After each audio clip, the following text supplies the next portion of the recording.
kita diajarkan keseimbangan.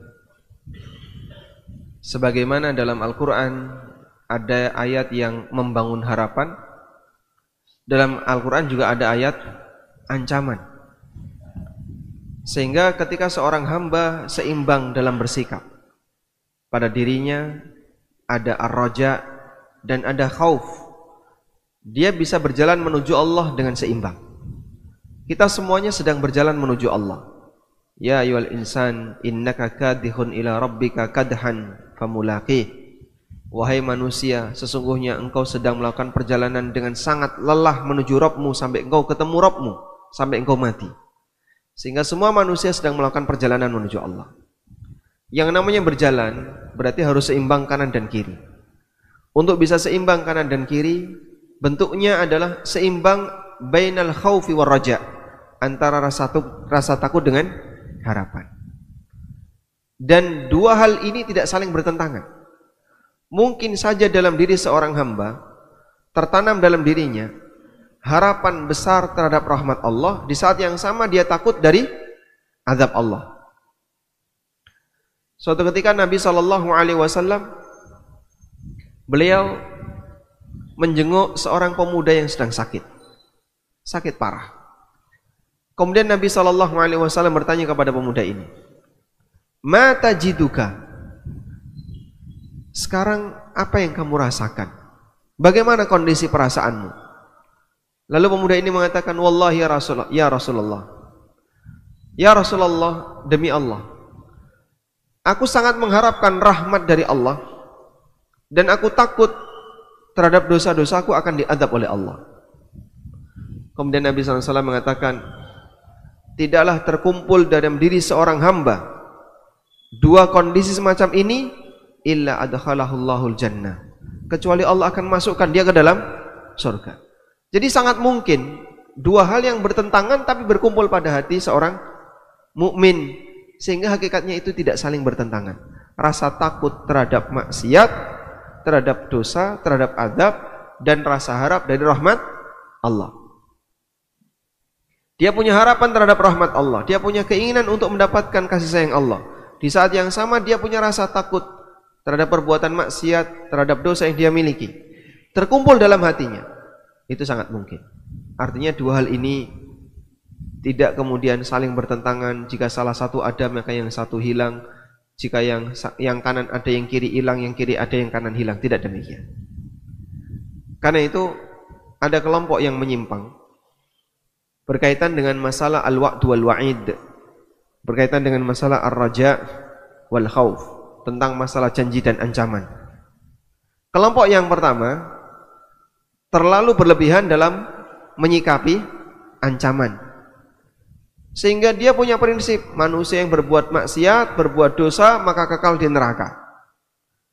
Satu perbuatan dosa kekal di neraka. Maka kelompok semacam ini disebut dengan kelompok wa'idiyah. Kelompok wa'idiyah. Siapa kelompok wa'idiyah? Khawarij dan Mu'tazilah. Khawarij dan Mu'tazilah meyakini orang yang melakukan perbuatan dosa besar dia tidak akan pernah selamat dari neraka. Terutama Khawarij yang sangat sensitif dengan perbuatan dosa. Makanya Khawarij itu nggak punya pemimpin.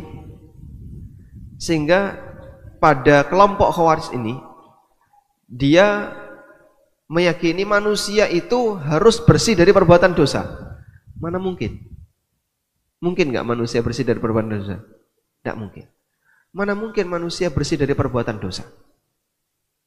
Maka pemimpinnya kalau melakukan kesalahan dilengsarkan, ganti pemimpin yang baru. Kalau melakukan kesalahan lagi dilengsarkan, ganti pemimpin yang baru lagi. Terus seperti itu. Anda lihat ya kondisi ISIS. ISIS yang dia ingin membangun negara berasaskan manhaj Khawarij nggak bisa berjalan.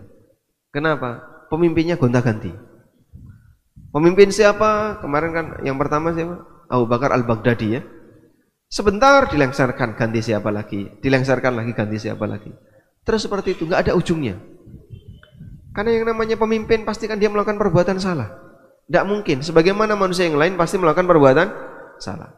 Ini kelompok yang ekstrim dalam urusan ancaman, sehingga dianggap sebagai kelompok al-wa'idiyah.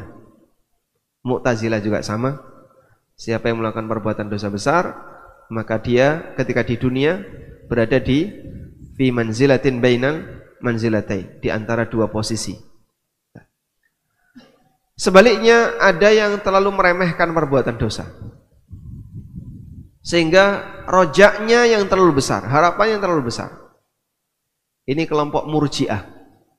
Sampai mereka meyakini bahwa amal tidak mempengaruhi iman. Orang berbuat maksiat tidak mengurangi iman. Maka disebut Murji'ah karena dari kata arja'a yurji'u yang artinya telat. Artinya telat, kenapa telat? Amalnya ditaruh di belakang iman. Amalnya ditaruh di belakang iman, sehingga amal tidak mempengaruhi iman.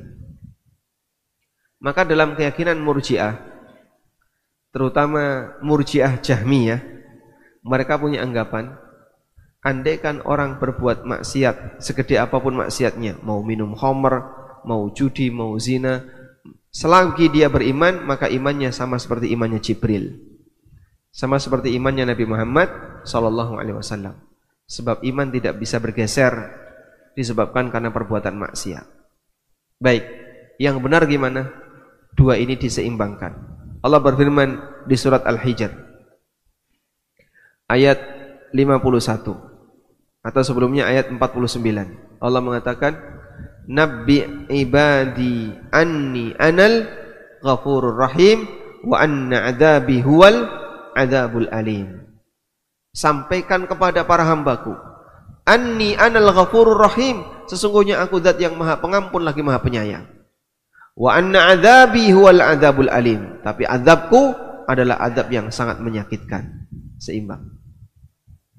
Sehingga kita kalau memahami itu seharusnya seimbang. Ada hadis yang memberikan harapan dan ada hadis yang memberikan ancaman. Kalau kemudian hadis itu mengatakan, wahai para hambaku, aku akan memasukkan kalian ke dalam surga wala ubali, dan aku enggak peduli dengan aneka dosa yang kamu lakukan. Dan bahkan Allah juga berfirman, lau ataitani biqarabin minad dunya, andaikan engkau datang kepadaku dengan membawa maksiat sebesar dunia, biqarabil ardi, sebesar bumi, maka akan aku datangkan sebesar itu pula berupa ampunan. Ini isinya harapan, tapi di saat yang sama juga ada ancaman. Terus yang benar gimana? Seimbangkan, sehingga jangan sampai kita berat salah satu, yang jadinya gimana? Akan memiliki pemikiran yang menyimpang seperti Khawarij dan Murji'ah. Wallahu a'lam.